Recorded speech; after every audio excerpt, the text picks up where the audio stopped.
বাঁশদ্রোণী থানায় ধর্নার পর বৃহস্পতিবার সকালে বিজেপি নেত্রী রূপা গঙ্গোপাধ্যায়কে গ্রেপ্তার করেছিল পুলিশ। দুপুরে তাকে আলিপুর আদালতে হাজির করানো হলো। আদালতে প্রবেশের মুখে রূপা জানান তাকে গ্রেপ্তার করে পুলিশ ভুল করেছে। যদিও কলকাতার পুলিশ কমিশনার মনোজ বর্মা জানিয়েছেন রূপা থানার কাজে ব্যাঘাত ঘটাচ্ছিলেন বলে তার বিরুদ্ধে আইনি পদক্ষেপ করা হয়েছে। আলিপুর আদালতে প্রবেশের মুখে রাজ্যসভার প্রাক্তন সাংসদ রূপাকে প্রশ্ন করা হয় কেন তাকে গ্রেপ্তার করা হয়েছে। উত্তরে রূপা সংবাদ মাধ্যমকে বলেন, আমি নাকি ওদের কাজে বিরক্ত করেছি, আমি তো কিছুই করিনি, থানার সামনে ধর্নায় বসেছিলাম, আমাকে গ্রেপ্তার করে ভুল করলো পুলিশ, উচিত কাজ করেনি।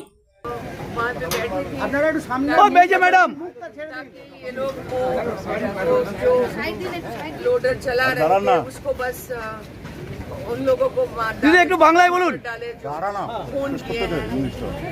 আমি কারো কোনো ক্ষতি করিনি, আমি চুপচাপ থানায় বসেছিলাম। অনেক বড় বড় ধারা দিয়েছে, আমি কাউকে কোনো কাজে বাধা দিইনি, আমি কাউকে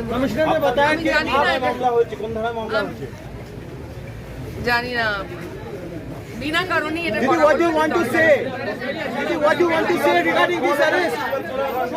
What do you want to say regarding this arrest? আমরা দেখতে পাচ্ছি আলিপুর আদালতে যে পুলিশ লকআপ